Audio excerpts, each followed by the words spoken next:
Hey kids, you trying to get into Segment City? Well, you really shouldn't, because Segment City is a mature podcast, and listener discretion is advised.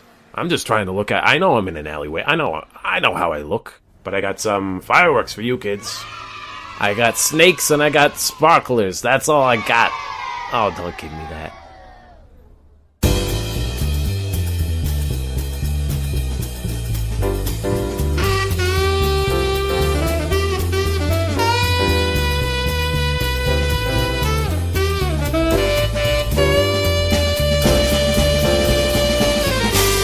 Theo, I gotta ask you, what will you do when they come for you? When they come for me? Who's coming?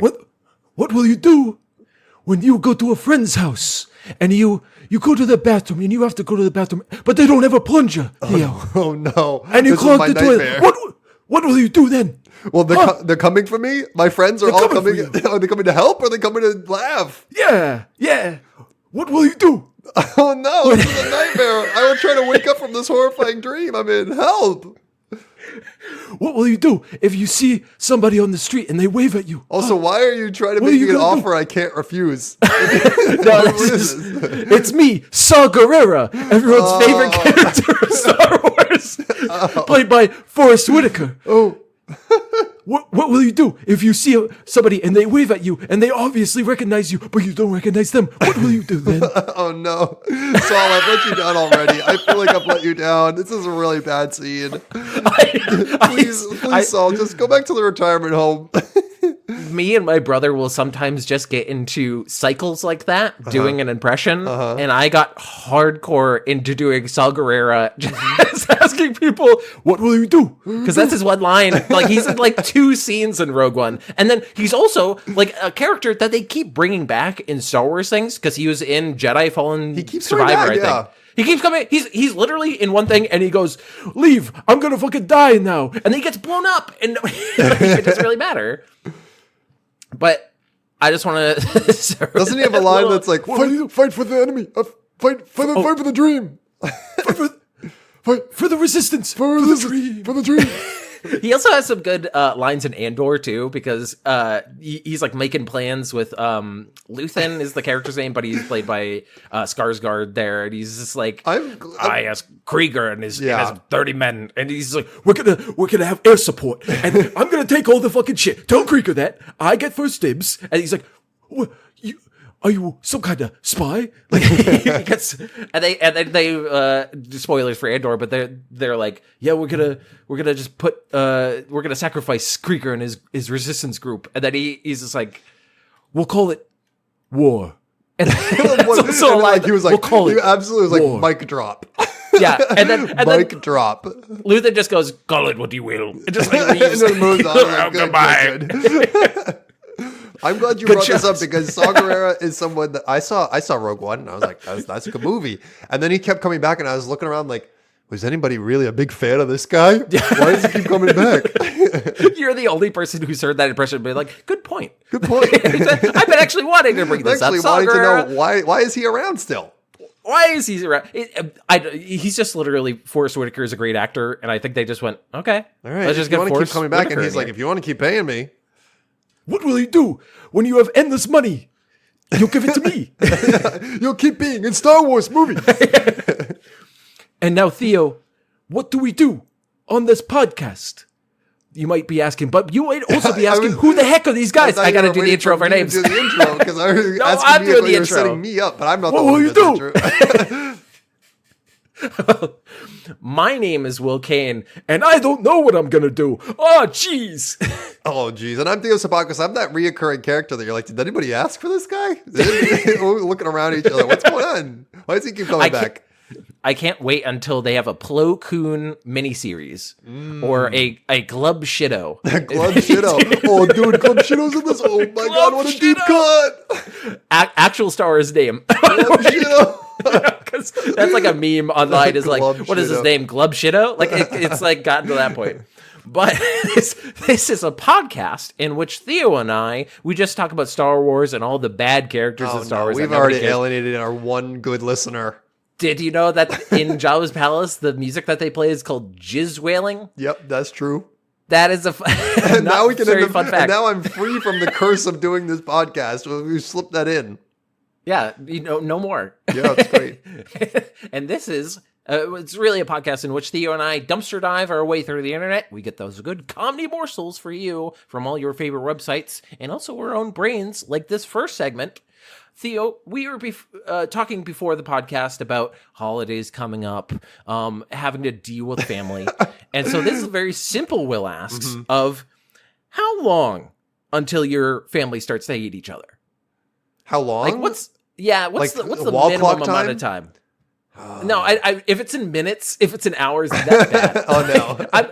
I'm presuming that this is over days, if not weeks. Well, I'm like staring at the clock and I'm like, we're already 17 minutes and this is not good. I fucking hate you guys. It's the worst.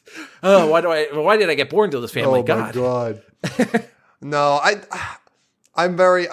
listen, I got an optimistic attitude. I'm a whole new man. I'm going in fresh and ready to sip on mulled wine and eat a gingerbread cookie and sing a little holiday carol. It's going to be a beautiful time. That's going to be a beautiful time. Yeah. I'm going to answer myself. I think technically, I think I would get it's a person by person basis. I think if it's the entire family, that's like 5 days max. And then you're like, I'm getting out of here. I'm mad because I spent a week, or I think under a week long vacation with my family and Annie. And after that week, I was just like, yeah, I'm so sick of your faces because, and also like hanging out with your family, it like brings you back to being a kid's like it mentally. Definitely, yes, right. The family dynamic that comes back. Yes. I think that is definitely true. Which ends up with me being bulldozed by everybody else. Gotta in my feel family good. because Gotta love that. It's everyone talking over me constantly to the point that one time Annie was like, wow, I've never actually seen that happen. And I went, what? Because we were just at family dinner. I was chatting with, my family. And she's like, one of your family members asked you a question. You started answering that question, and then halfway through the answer, they just turned away and started talking to another member of the family. And she's like, "I've never seen that happen. Like they just didn't give a shit." I'm like, and then I was just like, "Yeah, what's the problem?" Like you're not like clapping in their face, like, "Hey, I'm still here. Hey." No, I literally just go, I guess it wasn't interesting enough. No, stop talking. And I'm like, well, if you're not interesting enough, then what are we doing with this podcast? Because I subject myself to an hour of you a week. So what are we doing? Listen, there's so many worse people out there. There are people who have the personality of a Dasani water bottle. Segment City. There's so many worse people out there. Take that to the bank. Just listing off people who are worse than new segment. Just list some people. We got Elon Musk. He's a scumbag. He's pretty bad. He's pretty bad. I didn't like all the stuff Nixon did. Like Watergate. Wow. Oh. Well, John Wilkes Booth, bad character. We're better than that guy. Booth is pretty bad. Yeah, that's pretty. There's a lot of bad people in this world, including my family, who I barely hate. No, I do love my family. They're good in small doses, and they're kind of like I said, individual people I can deal with more. Like my brother Ian. No problems with. We've gone on vacation. We get a little snippy shout out to at Ian. Each other, but that's normal. What's up, Ian? I know you're. I know you're listening right now, Ian. What's up? You got to be props right now. But like we went on a whole vacation. It was fine. Like it was like normal brother. Like we would get tired at hikes, and then it was like whatever. Right. But like something like my mom and dad could sometimes just grate on me, and then my oldest brother could also just be like a lot. So I'm like. Okay. You grew up in looks like we gotta go. You grew up in a three boys household, which is chaotic energy. That's a lot of chaotic energy. Which you get you had a little sneak peek when you visited that one time. I think we might have told this story on the podcast where you stayed in our basement, and at the top of their stairs to the basement is a bathroom. Yeah. And my dad was using the bathroom. He was shitting with the door open. With the door open. And so I came up out of the basement after sleeping at your house, and I opened the door to see your dad sitting on the toilet. And he looks me dead in the eye and goes, "Good job, Theo." I was like, what? Good job. What did I do? What do you mean? What did I do? And then he closed the door. And I was, but like, that was How am I at fault for this? that was a constant thing of my childhood. Oh my God. Because there's on the second floor, there was also a bathroom at the top of the stairs. And so just walking up stair by stair, you can get see a better somebody's view feet. over Yep, the yep, horizon. yep. You go, oh, that's my brother. Oh, he's shitting. Like, Yep. So a lot of That's too chaotic. You experienced what I like to call in macroeconomics trickle-down bullying, which is the worst part of being the youngest sibling. Oh, that's listen. All my bullying came from home. Nobody in school bothered with me because I was bigger than everybody. So they were like, maybe not. Maybe not, But actually. maybe let's not do that. But that's just how family goes. And family can be loving. It can be comforting. It can be great. It can be supportive. It can also drive you up a fucking wall. And that's what I hope is not going to happen this year. But you can never tell. But you know what I can tell is that you got a segment ready to go. I sure do. And this one comes to us from PR Newswire. I'm out here in the slop, in the trop, getting through the trenches. muck. I'm getting the good news. I'm bringing it to you. And there's a lot of worse people out there in the world. You know what? If we could bring a Russian World War II soldier out of the trenches and show them what you're doing, they would be like, he's the hero. He's the real hero. Now let me do a charge into a bunch of machine gun fire. Yes, truly. This one is entitled, When in Miami, Eat Pastas Like the Romans Do. I was so ready for whatever you're going to say. Absolutely not something Miami's known for. Pasta is not one. That's just what it's titled. I don't know what to tell you. It's got to have to do with Miami at least and pasta, but I want to hear more. Why This is a news announcement from the restaurant Osteria da Fortunata. Osteria da Fortunata, which is presumably an Italian restaurant I've never heard of. If you didn't pause and have to redo it, that was actually very good pronunciation. Like you did the little, little hand. You got to do a hand in there. You get the hand. That's not for the listeners. Yeah. Nobody could see my hand absolutely fucking going. It's zooming right now. All right, so this supposed Italian restaurant's got something to tell us in the news. They made it out to PR Newswire. They must be doing something crazy. Here's the article. I don't know. More than 5,000 miles of wide blue ocean separate Miami, Florida from Rome, Italy. For the people who have traveled to the eternal city, this distance might have been bittersweet taste of nostalgia. For those who have never touched Italy's soil, it might bear the curiosity of the unknown. For both groups of people, there is now a remedy. Osteria da Fortunata, located in Miami Beach. Osteria da Fortunata opened last year. The fruit of strong-willed Roman-born and bred Nona Iris. Drive and imagination.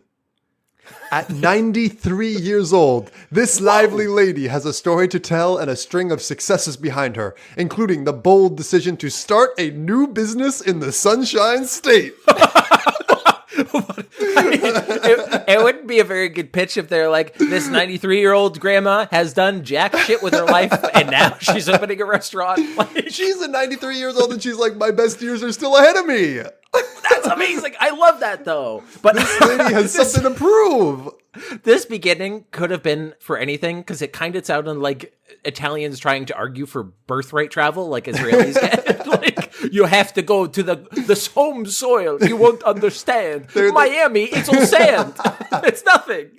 They approach the copywriter. They're like, okay, so we've got a new Italian restaurant. Write something about Italy in it. And they're like, got it, no problem. And then at the last minute, they're like, by the way, did you mention Florida? And they're like, what? Oh, shit. I just wrote lasagna.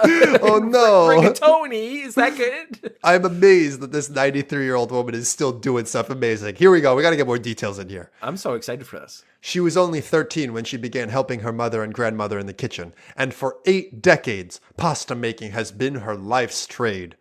Oh That's God. One big rigatoni. She's been working on that one rigatoni for 80 years. She seems like one of those like old farmers that have like forearms that are made of just like hardened steel. Oh my like, God. She's probably just like bop, bop, bop, bop, bop. Somehow like, can make them so quick. Somehow she has the rock hard forearms, but still bingo wings. Like it's like the confusing old lady combination. Like she will stranglehold you.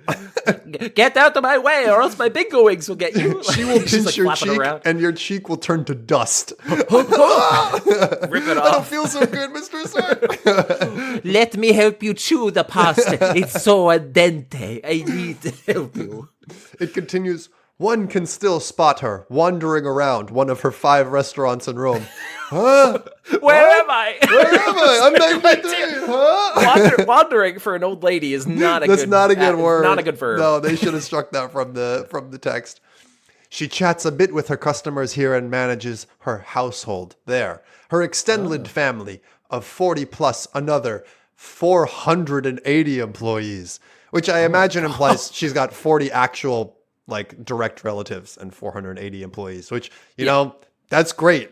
I just think that as you get older, you should continue to get more employees until you die. You should peak with your employee number being the highest right when you're at your deathbed.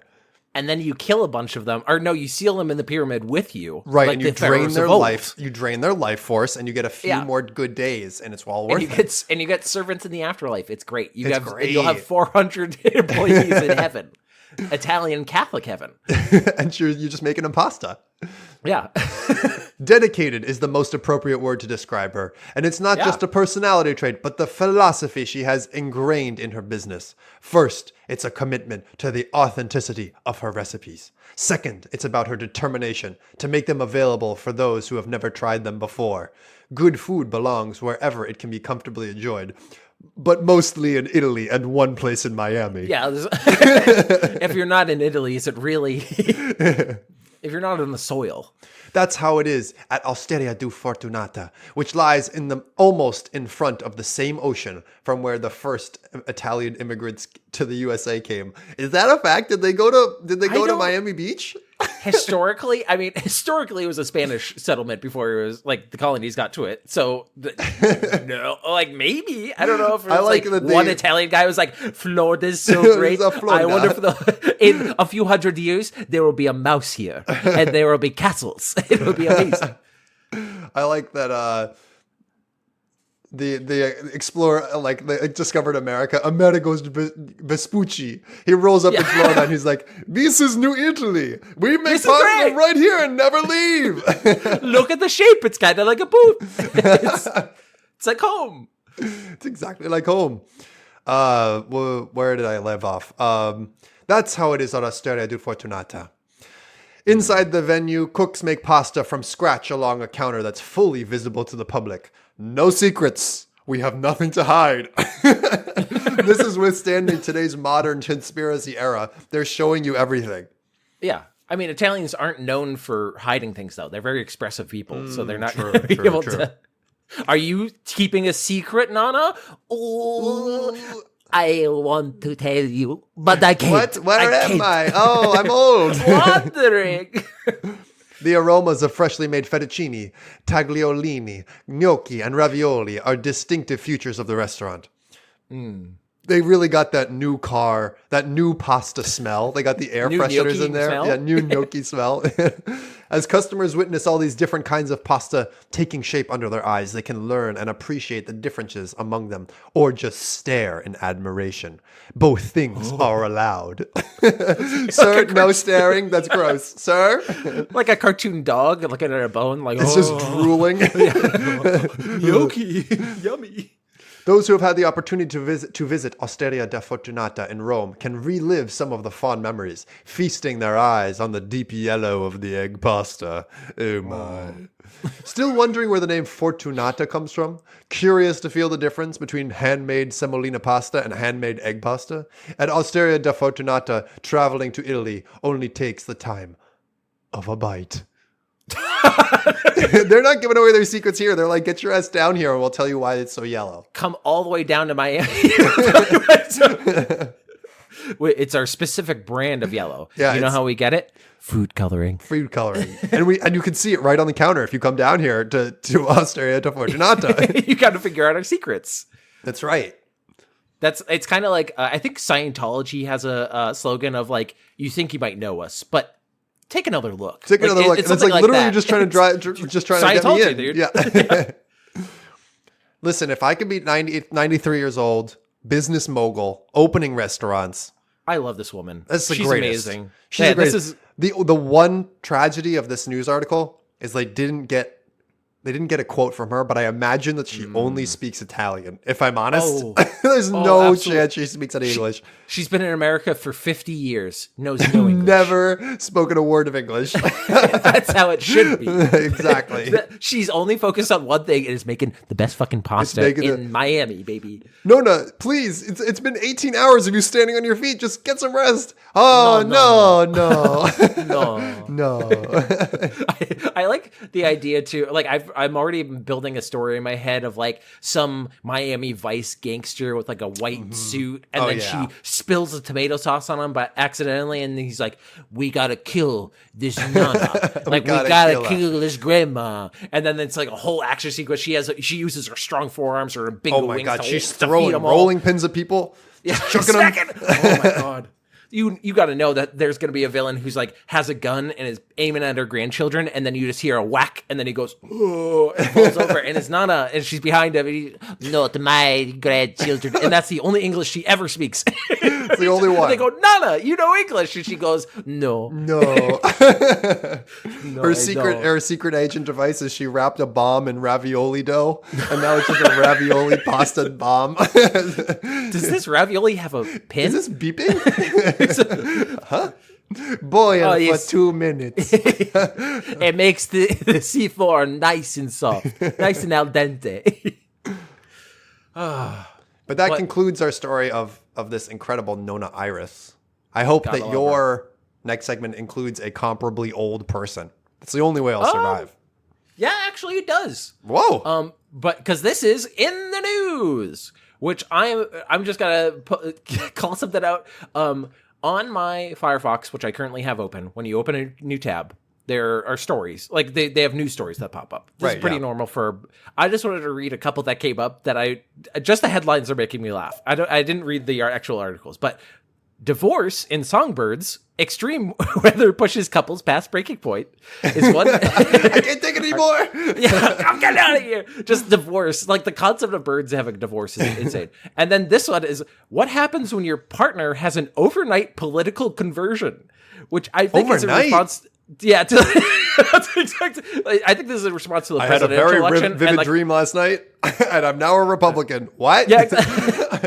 I think there's a lot. I saw a lot of stories online of like wives being like, "My husband voted for Trump. What the fuck?" And so I think this is like, it's like I think he was always like that, and you just didn't know. So that's why I laughed at the overnight conversion. I don't think it was overnight. Did you check in with him over the past 4 years? Have you had some deep conversations? His face is all orange, and he's wearing a Trump hair. He's like, huh? But this is in the news from Rolling Stone magazine. They really enjoy making puns in all these articles, but this article is from January 17th, 2024 by Brenna Ehrlich, and it is students dressed as furries could be collected by animal control if new Oklahoma bill passes. What? Okay. What? I got to say, we got to talk about this for one moment. Yeah. Some deeply red states are so wound up about furries to a point where it's like, you guys are missing a lot of things. You're missing real issues in your states. It's crazy how much 100%. Attention they are paying to furries. Because there's that whole thing about how like, what are they going to do? They're going to poop in litter boxes? We got kids pooping in litter. You remember that? That was misinformation. Yeah, that was literally. I think that was. But like literally, like, people got like sleep. Yeah, riled up about that, and it was complete nonsense. It's. I mean, we could have a whole discourse about people voting against their own interests because they want to hurt other people. But like the fact that everybody was like, I think Kamala Harris should have dropped the whole trans issue, and I'm like, bitch, did you listen to any of her?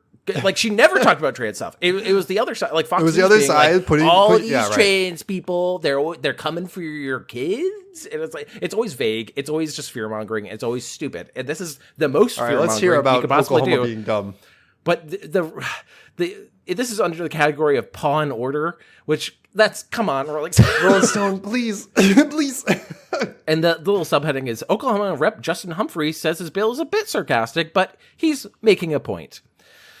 If one Oklahoma representative gets his way, children who act like dogs and cats during school hours could be punished by animal control. Yes, parents might soon have to collect their erstwhile kids from the pound if Rep.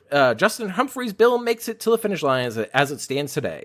That is, of course, if kids acting like animals at school is really that widespread of a problem, which is up for debate. It's not really that up for debate. It's not happening. Like, I'm going to say it's not. If you told me, a child in school, that if I would continue to be bad, you would remove me from the classroom and bring me to a place full of puppies, I think that would incentivize me to be really bad. I don't know, Mom. I don't tell you. They're on the internet buying fursuits. They're like, just so I could fit in. Just so I could fit in. It's like, I get to spend every school day with a bunch of puppies. Yeah, I think I'll do that. Yeah. This does feel like it is, like you were saying, the story about litter boxes in classrooms, which I think it was a fake story, and two, or like a misrepresented story, because but then it got passed around as real. Yeah, because I think it was even something like it was because of school shootings, or like that they had litter because of school shootings, and if kids had an act, like I think it was something like that, or it's just completely fake. Yeah, but it was like sad, and the people were like trolling on it, like, "You dumb kids," and it's like, no, we live in a fucked up society, like that you are doing nothing to help. Humphrey's bill, which was filed Wednesday, seeks to put in law whereby, quote, students who purport to be an imaginary animal or animal species, or who engage in anthropomorphic behavior, commonly known as furries, at school shall not be allowed to participate in school. The parent or guardian of a student in violation of this section shall pick up the student from school, or animal control services shall be contacted to remove the student. I don't know how to emphasize this enough. Threatening children with taking them away from school is not a punishment to a child. When I was a kid, I just didn't want to do school. This is also like so far. This is somebody who's so involved in like all the different wars, like political wars that are going on and stuff, that it's like, I'm sorry, are kids not allowed to go no, or like nee, like pretend, or like say like I'm a goop, like you know, like pretend to be a little monkey hopping around, like that's kid stuff. And so this guy's like, I should make that illegal. I should make these kids. But what about illegal? This 8-year-old obviously has a fetish, and he should be punished for it. Like, what and he should go straight to jail. But Humphrey tells Rolling Stone he was inspired to write the bill after hearing several reports of students disrupting school while engaged in animal-like behavior. He cites 2 such alleged incidents in which a grandchild of a friend. This is, by the way, that is not a good reference. No, that is literally that is hearsay. It's like the definition of hearsay. Grandchild of a friend who took to crawling down the hallway while wearing a leash, and another where a student distracted classmates by meowing like a cat. He seemed most concerned, however, with the idea of students requesting litter boxes in the classroom, like we said, was fake. So I'm going to tie back to that. A favorite talking point among right-wing politicians that has been debunked. Similar bills have been introduced in the past as well, but none have included the animal control language. Humphrey says he's heard reports of such instances, but did not cite a specific incident. Quote, why are we going to bring in a litter box and put it in a room? Are they allowing those kids to actually use litter boxes? He asks, incredulous. We're going to bring in a litter box. We're going to put it in the middle of the gymnasium, not a room. You need more space if you're going to use that litter box. You want it to really echo when you pee in the litter box. You need the biggest room for airflow.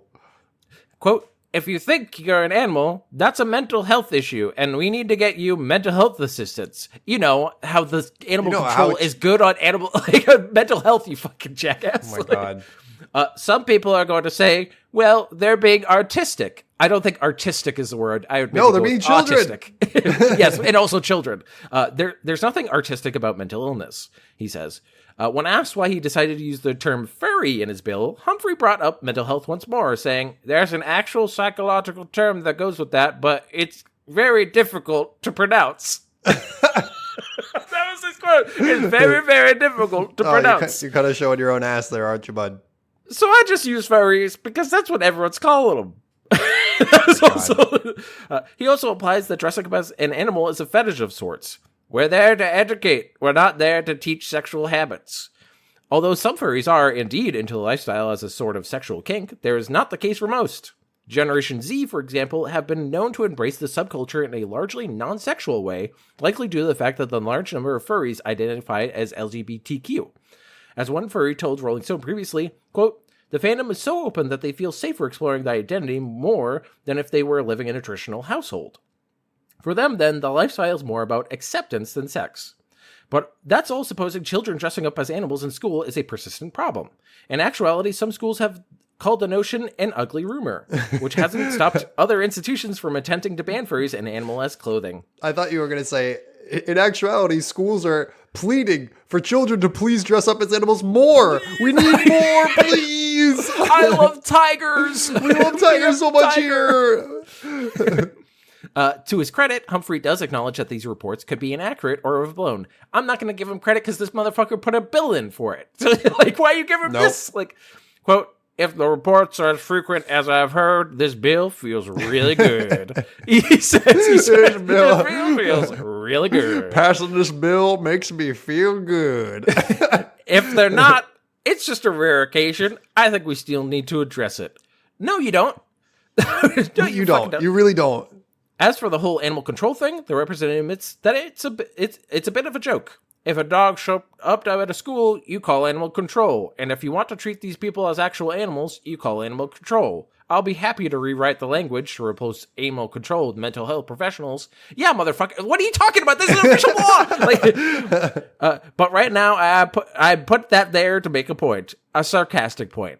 Well, I'm going to say, I mean, he's not my representative, but I'm going to say if you are an Oklahoma resident, this is what your representatives are spending their time on. Good use of time, baby. Great We're use of solving time. the big problems here.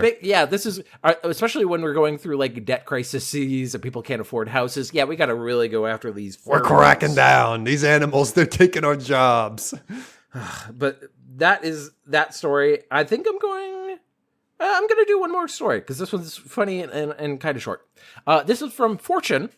This is from November 12th, 2024. Lindt, so Lindt chocolate, admits, I already said it was from Fortune. Lindt admits its chocolate isn't actually, quote, expertly crafted with the finest ingredients in lawsuit over lead levels in dark chocolate. No! And this is not even on the takeout. But those commercials with the man swirling the big vat of velvety milk chocolate. And he's so dressed as a French chef. handsome. Yeah, he's got the chef hat and stuff. And he's just like, he's licking it off his finger like, ooh, it's the richest, darkest chocolate. All of that. But full of shit. That is like the equivalent of the, put the like bikini babe next to the car, and they're like, all right, if I see the bikini babe, I see the car. This is the same thing where it's like hunky man and chocolate, hunky man chocolate. I must want the chocolate. I guess it is like a stereotype of women that they love chocolate, but I just want to take a bath in chocolate with this hunky man. So, getting into the article, in a bid to dodge a U.S. lawsuit, Swiss chocolatier Lindt in Sprigly. I didn't even know there was an and Sprigly. Like, I thought it was just Lindt. That's because Sprigly sounds like a nerd name and Lindt sounds suave in French. Now, this is a word that I've never heard before. Has scuppered its own claims. That sounds like a boat term. We've Scuppered. scuppered the starboard. I can't We've believe come you to wash on scuppered the rock. But they has scuppered its own claims about the excellence of its products, a cornerstone of its marketing strategy. Lindt has unsuccessfully tried to end a class action lawsuit in the United States, launched in February 2023 following an article by the U.S. Consumer Association questioning the presence of heavy metals in dark chocolate bars from several manufacturers, including 2 bars produced by Lindt. Quote, in its defense strategy, the company has dismantled its own promises of quality, claimed the Swiss newspaper NZZ am Sonntag, breaking a September U.S. court decision. It's kind of like Linda's kind of being like, okay, starting now, we're telling you that it's not quality, but everything until now is immune. But until now, from starting now, you can investigate us though, but don't look in the past. It's like when I think McDonald's or somebody put out like, these are real actual chicken strips. Like, we have real chicken now. And I was like, what the fuck was in it before? Like when they just kind of out themselves of like, it used to be fucking dog shit that you guys were shoveling in your mouths. Now we get the all natural real stuff. Chicken. The chocolatier's lawyers maintained that the words excellence and expertly crafted with the finest ingredients printed on its bars were unactionable puffery, according to a decision by the Eastern District of New York District Court. So you're saying that I could go around and say, hi, I'm Theo. I'm excellent, expertly crafted, finest ingredients. And then people just can't look at you. and then people can't sue me for that when it turns out I'm made of bullshit and lies.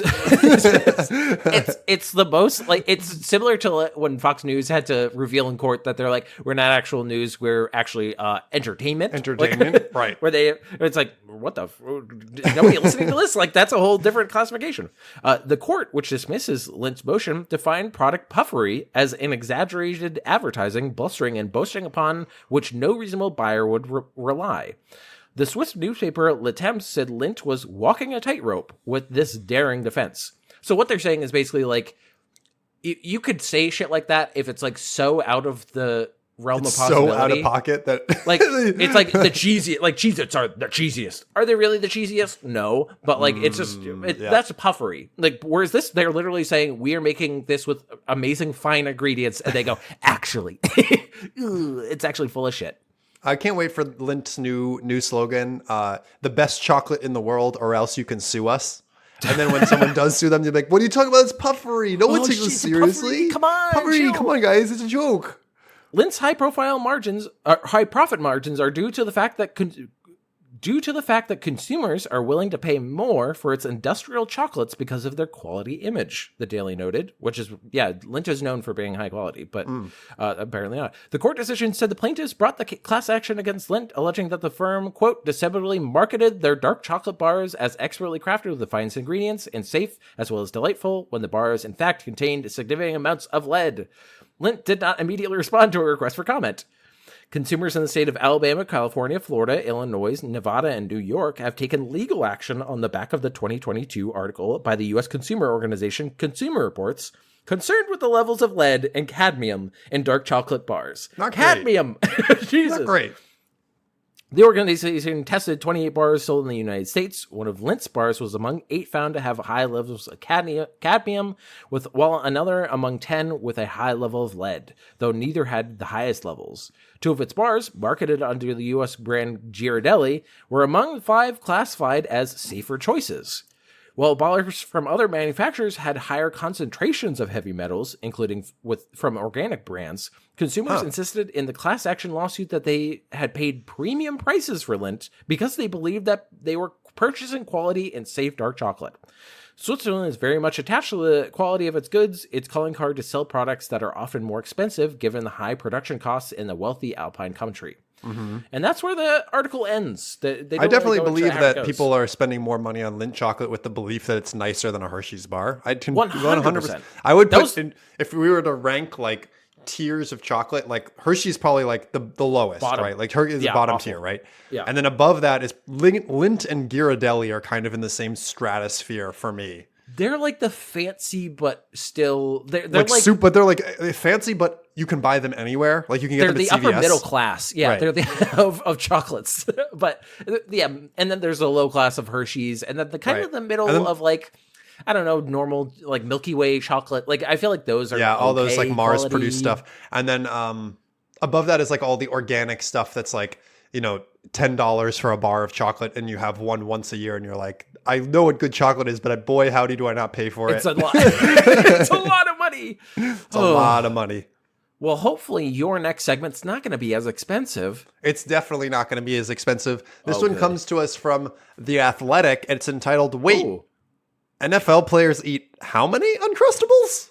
How many? Wow. I've been hearing a lot about Uncrustables lately.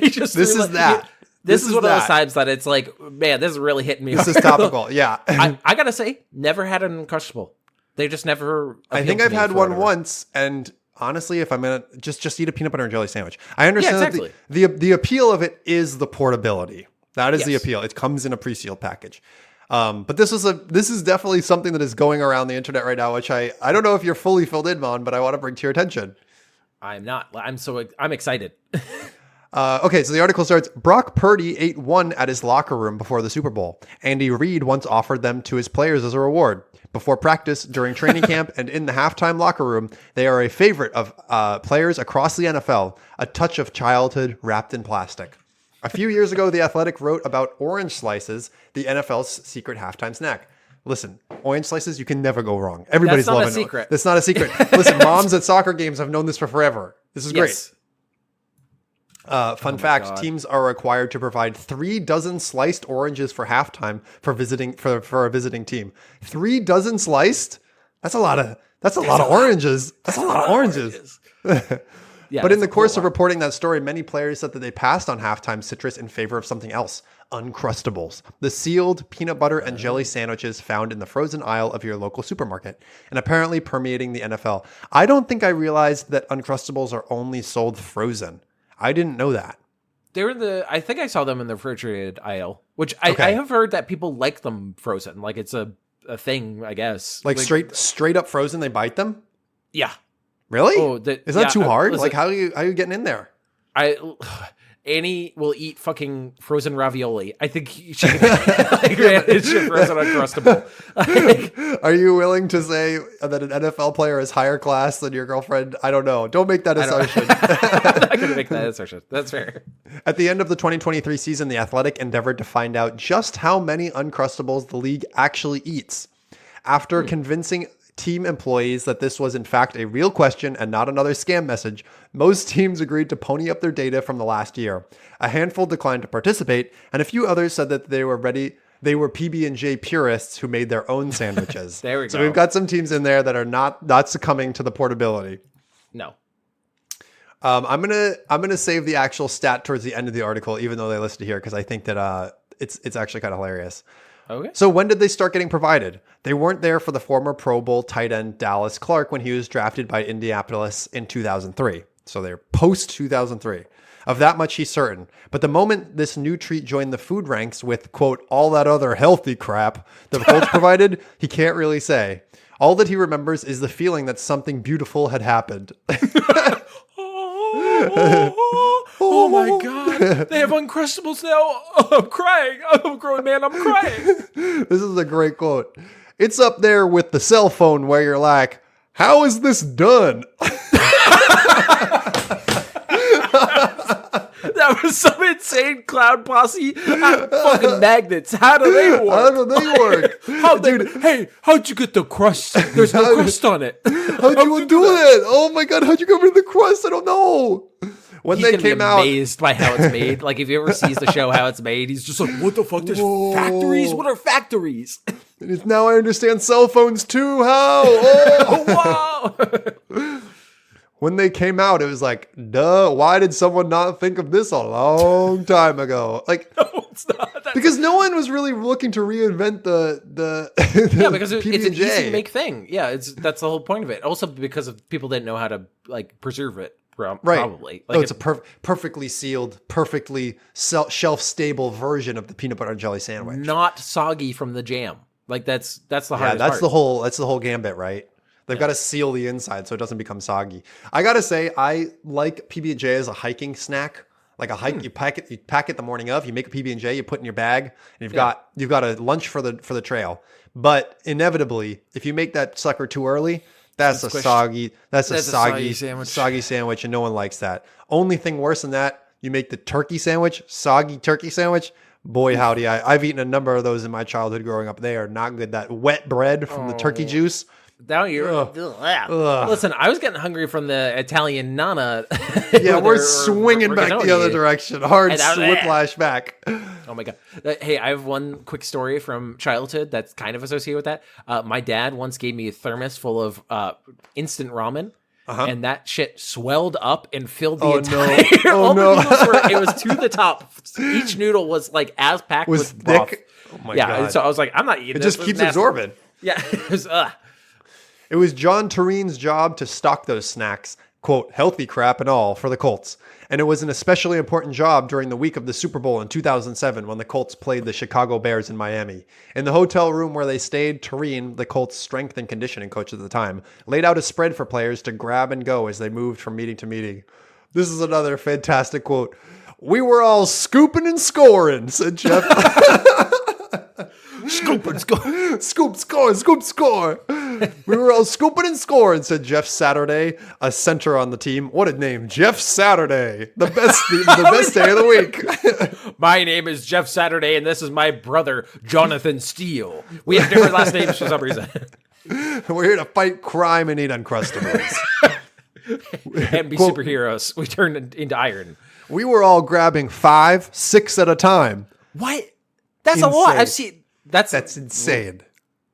Clark, a player who struggled to keep on weight, would throw them in his backpack, unbothered by what would happen once they were there. The Uncrustables always found their way to the bottom and got smashed by the playbook, he said, but still edible, still in one compartment. Why is that a part of the story? It's how squished this man's Uncrustables got. I like to think that in the bowels of the Uncrustables like factory, they have a room full of like kids that are just smashing Uncrustables just to see their like durability. Yeah. Sir, we've made an indestructible Uncrustable. How is this possible? You see like a soldier on the battlefield and it's all Uncrustables on their body. It's the perfect defense. It's like pan shot from Ballad of Buster Scruggs. Bing, bing. Uncrustable shot. It didn't matter, Saturday said. You could throw in your playbook on top of them. Didn't make any difference. Squished, unsquished, you're going to crush it. So good. These are just real American men talking here. I love these guys being like, and I fucking housed 6 of them. It was amazing. And they are now a staple for many NFL teams. San Francisco 49ers tight end George Kittle eats 2 on flights to road games and anywhere from 2 to 4 on flights home. Chief defensive end Mike Dana eats them at the team facility and at home. Ravens kicker Justin Tucker grabs one from the snack table on his way to meetings. Chiefs tight end Travis Kelce claimed on his podcast that he eats more of them than, quote, anything else in the world, which is insane. What? That's so much Uncrustables. Just make your own. You could make a big sandwich. Also, they're professional athletes. They could have a table of literally anything. Yeah. And they go for Uncrustables. Yeah. Crazy. We're all creatures of habit, dude, Saturday said. Almost freakishly. If you're a 2 Uncrustables a day kind of guy, that's just what you do. That's just what you do? That's what you do. That's what alcoholics say. Like, listen, if you have 2 beers before dinner, you have 2 beers during dinner, 2 beers after. That's what you do. That's what you do. Taurine and most nutritionists wouldn't recommend frozen processed peanut butter and jelly sandwiches as their number 1 healthy snack option for players. But Uncrustables can do the job, especially when time is limited, and even nutritionists at the highest level of sports performance make compromises. I'm kind of on the mindset that, like, if you're a professional athlete, to some degree, you can kind of probably just eat whatever you want. Like, you just need 100%. Calories. Yeah. Honestly, it has protein, which is going to be good for them.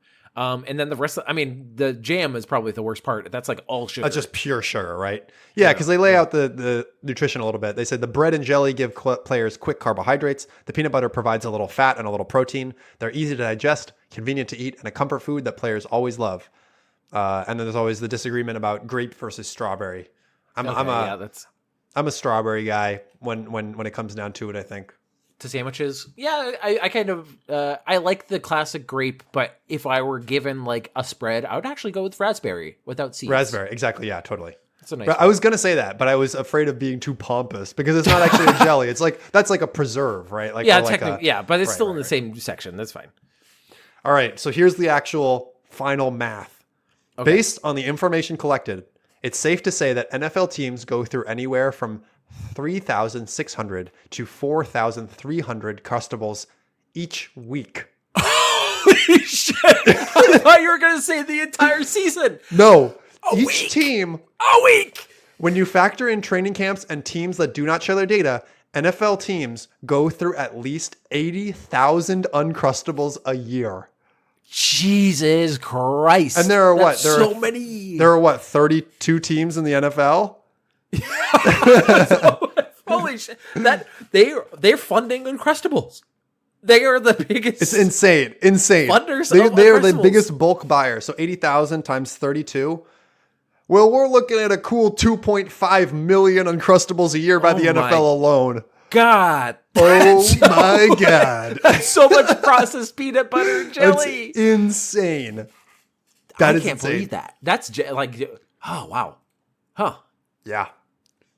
those are some beefy boys. They just got to get out there and slam an Uncrustable. Yeah, I guess so. That's I guess they could just slam a bunch. They're like for people who haven't seen them or who aren't, if they don't have them in countries outside the US, they are like hand size about. They're like not big. So I could see like housing 1 or 2, but these guys are like, yeah, you have like 8, and then maybe that's like an appetizer. So I think they're just in a different category than us. Just insane. Just insane. What was the like the packaged lunch that was like the crackers and the cheese and the Lunchables? Lunchables. Wait till they get their hands on Lunchables. They're gonna be going crazy, man. Well, Lunchables have never been amazing. I think Uncrustables maybe have like a higher quality ceiling. Yeah, but that's for when they're feeling a little fancy on the plate. They get out their little Lunchable. And they're Could you putting it together. imagine the boys in the locker room? They have the little plastic tray on their lap because there's no area, and they're like carefully using the little assembling spatula to make a little pizza. He's like rubbing the marinara on the little disc or whatever. Oh God, you're getting memories, aren't you? I like the pizza one, but in retrospect, I'm like, that was bad. That was bad. That was a bad pizza that I had. Ugh. Yeah. Well, I hope that your next segment brings us as vast a quantity of Uncrustables as this one did.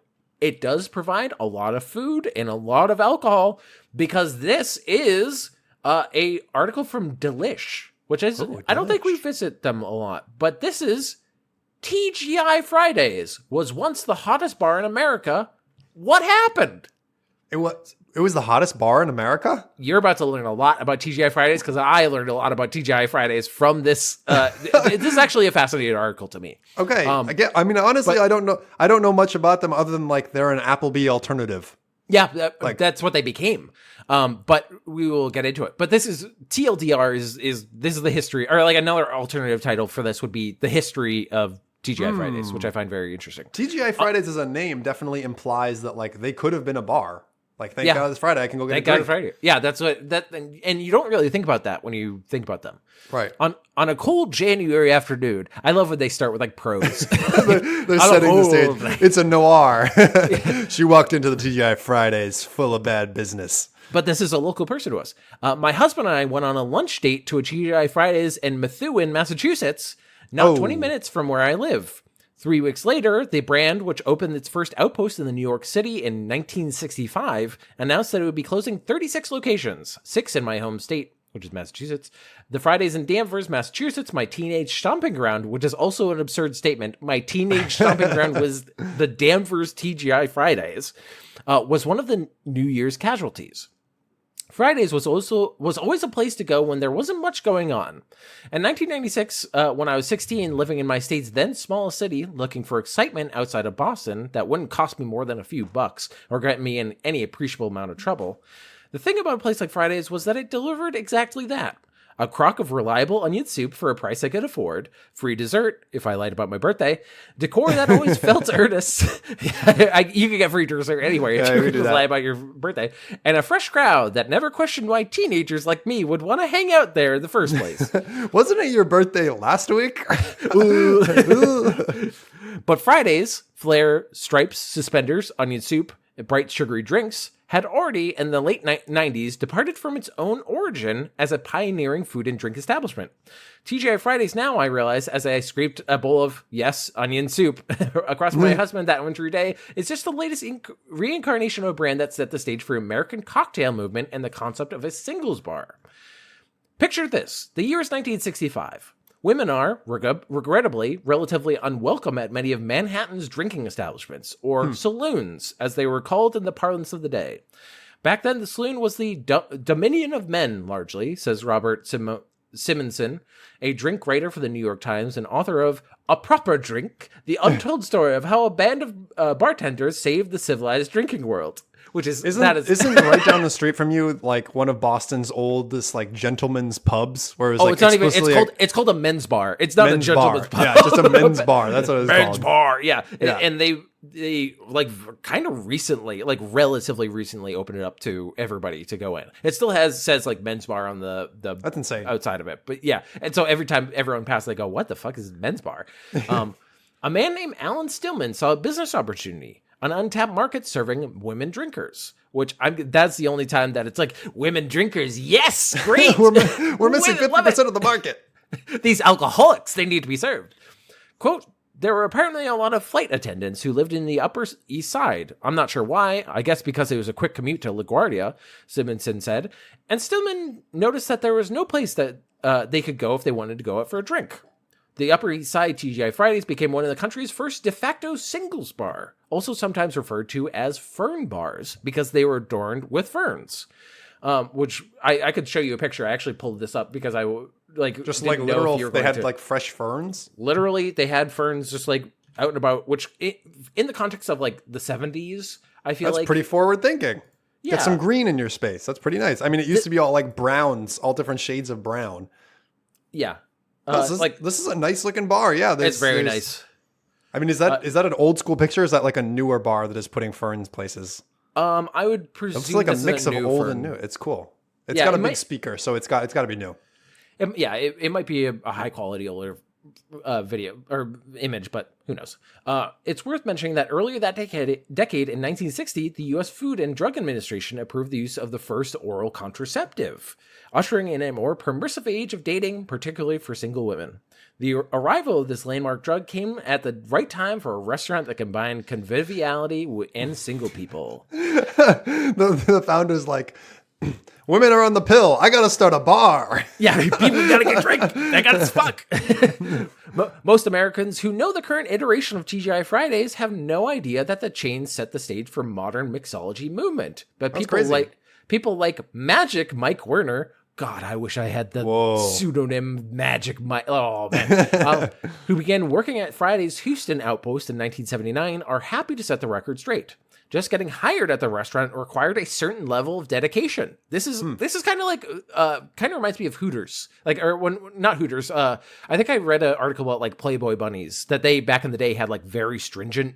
Of course. I mean, those people were manipulated for sure. Yeah, and Playboy bunnies were also like they were on the job, like because they actually had bars that were staffed by Playboy waitresses, and they had very specific rules. But this kind of reminds me of that, where it's like rigorous tests to work at TGI Friday. That's crazy. Quote, the test consisted of how every food item was cooked and plated and garnished, Werner says. In order to be considered for a bartending position, servers needed to first work as a barback for a grueling 9 months or longer. Wow. Depending on one of the coveted jobs opened up. I'm going to say normally, like if I think about that, 3 months seems like if you're a barback, like 9 months is like, that's a lot. Quote, this was unlikely because the average Fridays bartender at this Houston location took home about $300 to $500 in cash tips per shift, along with a few joints and a couple grams of coke. So, wow. I mean, 70s, baby. Holy moly. That's crazy. That's a lot of money and a lot of drugs. And for context, according to Werner, drinks at the time cost between 75 cents and $1.25. Whoa. So these motherfuckers and they're making were getting $300 to $500. That's insane. That's so much money. Once hired, bartenders had to memorize somewhere between 300 and 400 drinks. That's the downside. You have to remember that's a lot of drinks. Free pour their drinks with painful accuracy and regularly submit to testing to prove that they were up to snuff. You've got your drug test today to make sure you are on drugs. That you have snuff. I'm sorry, we have to let you go. You came up sober.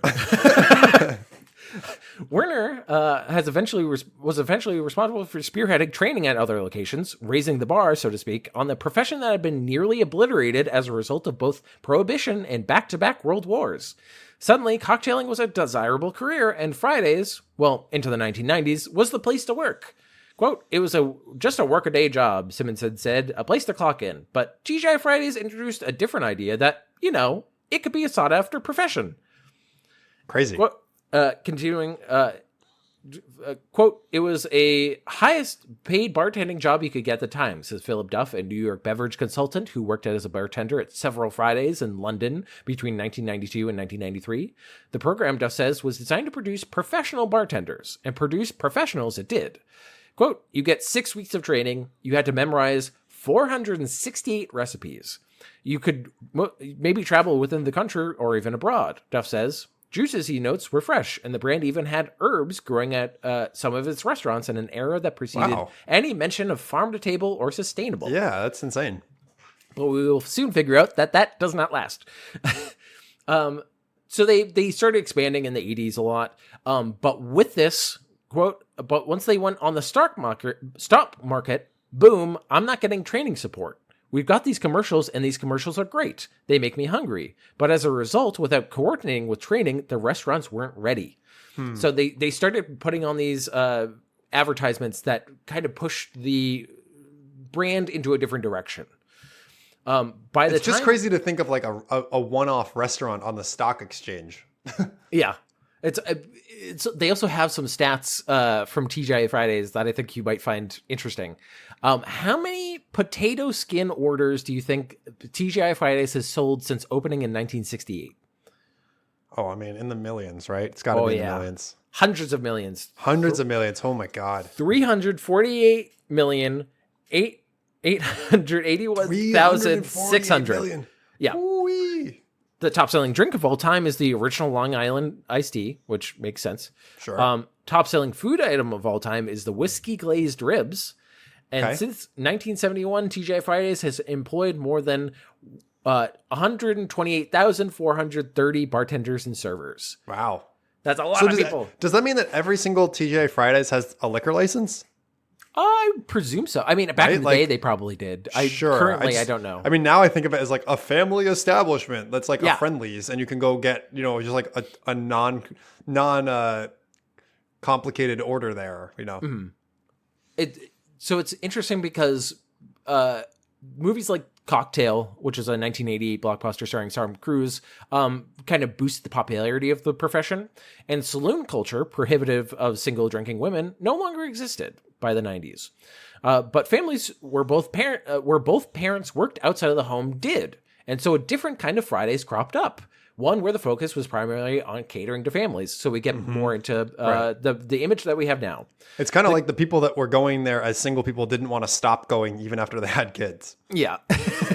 The company was entering a market that was already being served by brands nationwide, like Applebee's and Ruby Tuesday.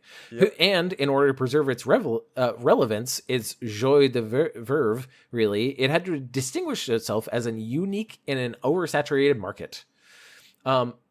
It's the family restaurant where you can do Coke. No problem. So this then gets into, have you ever seen the movie Office Space?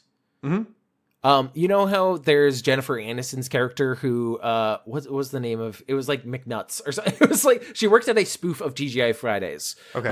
That she complains about all the flair that they have to wear, because that was a thing at TGI Fridays. But they said, quote, flair was just a fun little basic conversation starter that we would have to wear, like a pin. We could have our own pins if we wanted to, but the majority of us had Fridays-based pins and would say things like, it's always fun at Fridays. So that's how you know your corporate is great. It's always fun here. I never want to leave. It's always fun at Fridays. But in that movie, the character is like really against flair, and that was the end of flair for TGI Fridays, because it literally, like, the shtick was so on point. Yeah. And then also movies such as Waiting, which is a 2005 film starring Ryan Reynolds, which I remember seeing, and it takes place over a single day at a very mediocre restaurant called Shenanigans. Which is okay. Which apparently employees said that is TGI Fridays, like, to a T. By the time that certain employees worked at Fridays, franchise owners had changed the dynamic of the restaurant. The food, which had adoring fans, was no longer made in-house. Werner recalls a 1970s menu so robust that it included an entire chicken, which was meant to send dinners home with so many leftovers that when they opened their fridge, they thought the restaurant immediately wanted to come back. So I've never done that. Wait, the whole point was to be in their fridge, so they're like, I gotta get back there. The whole point, if you have food in your fridge, you're not going out to eat. Yeah, you look at the chicken and you're like, I remember where I got that chicken. It was delicious. But then they describe, they went into an era of pre-made food. The soup came in bags, he says. JD sauce, which is Jack Daniel's sauce, came in a bag. Mayonnaise, big tubs. Dressing was the same. Some have credited the brand with inventing the potato skin. But people say that it's hard to credit like one person to something so It's a basic. potato skin. Okay. Yeah. But it was clear that as the years went on, that its emphasis was on neither drink nor food. By 1999, now ancient history, the brand had moved away from fresh food made in-house and towards a model that depended on pre-made, lower quality items. All right. TGI Fridays, as a brand, is still optimistic about their future. Despite the 36 closures since 2034, there remain 650 TGI Fridays worldwide. That's a lot. Spread across 51 countries, 250 of which are in the United States. Since the 1970s, the brand has changed ownership twice more. to Sentinel Capital Partners, and Tri-Artisan Capital Partners purchased it together in 2014, and Tri-Artisan Capital Partners bought out Sentinel in 2019. They say that they have no plans to close additional branches, but they also say that their bar program isn't really up to snuff and no longer exists. We'll end on a quote from Simonson, who says, "I think most people, if and when they do think of TGI Fridays, they think of what it is now, which is kind of a faded, forgotten family dining destination. It was actually a very historic restaurant. It really was a pioneer, and it changed a lot of things, but that's all forgotten. And that's in the distant past. So we're just kind of left with the relic. From Fern Bar to Flair Bar to corporate conglomerate, TGI Fridays is still here, still holding on, at least for now." At least for now. At least I have for not now. been to a TGI Fridays for maybe 20 So long. years. Oh my so God. long. I cannot remember. Because it's on the same bar as Applebee's, and I've been to Ruby Tuesdays. Ruby Tuesdays are okay, but this is like to a T the exact life cycle of a corporation in my mind. Of starts off. It's new, fun, innovative. Doing something cool. doing something cool, Actually small. drives people to go there. Has a reason, and then it gets bought out by corporate people who then start to they don't understand what the thing is, and so they try to Right. just chase whatever trends and lower costs constantly until the product is just bad. Right. Because nobody's going to go to a TGI Fridays now and is like, oh, the height of luxury. Oh, yes. Like, yeah, right. nobody gives it is like middle of the road in terms of those things. I think Applebee's is probably the worst out of those three, and Ruby Tuesdays is maybe slightly better, but they're all in the same category of They're in the same bucket, for sure. You go there when you're at a strip mall in Yep. Oklahoma or something like Ohio, and somewhere. there's nothing. Yeah. And so you go to TGI Fridays. But I hope you enjoyed that little history of TGI Fridays, and I hope you all enjoyed this episode of the podcast. We've come to the end, Theo. And remember, if you enjoyed this episode, why don't give us some star ratings or reviews? If you enjoyed it, tell us what you liked about the podcast. If you have segments that you want to send to us, send it to segmentcitypodcast@gmail.com. Hit up our YouTube for full episodes, and we have a big thank you to give to somebody in particular. That thank you is to Rachel Robinson. She does our intro music, and she has amazing music that you can find around the globe. And some say that she consumes single-handedly Don't say it. What? Yeah. 2.5 million Uncrustables a year by herself. She's coming for the NBA. She's going to try to do it. This is the year. She's really been on it all year. I'm really proud of her. And the NFL has to watch out, honestly, because she's going to take up their contract. They're not going to be able to produce enough Uncrustables for both Rachel and the NFL. And the NFL is going to lose out. That's all I'm saying. This just reminds me of that episode of SpongeBob where Squidward gets addicted to Krabby Patties and he Yep. goes to the And vault. tries one, and then he's like, oh, my. It'll go straight to your thighs, and then you'll blow up. But now speaking of blowing up, we're now at the list of unusual deaths, the last segment of this program. And we've gotten up to October 1881. And this is Haig and another female servant, which is a very vague. Normally they have specific names. She got in the footnote. Yeah. A British servant of one of Mr. Burchell was instructed by his master to retrieve a 4-chambered pistol. Haig did so, but while examining the gun, he shot himself in the jaw, which caused instant death. Bruh. He was discovered by another servant who also shot herself, demonstrating Bruh. how Haig died. Bruh. See, he did like this. Oh, no. This is the exact same thing as the lawyer who did that exact same thing when he was trying to prove that his client, and then it got him off for the charge. But this is just like, so what you see, what he did was, Oh, my God. So stupid. so stupid. But you know what fits into this program? We're all just stupid.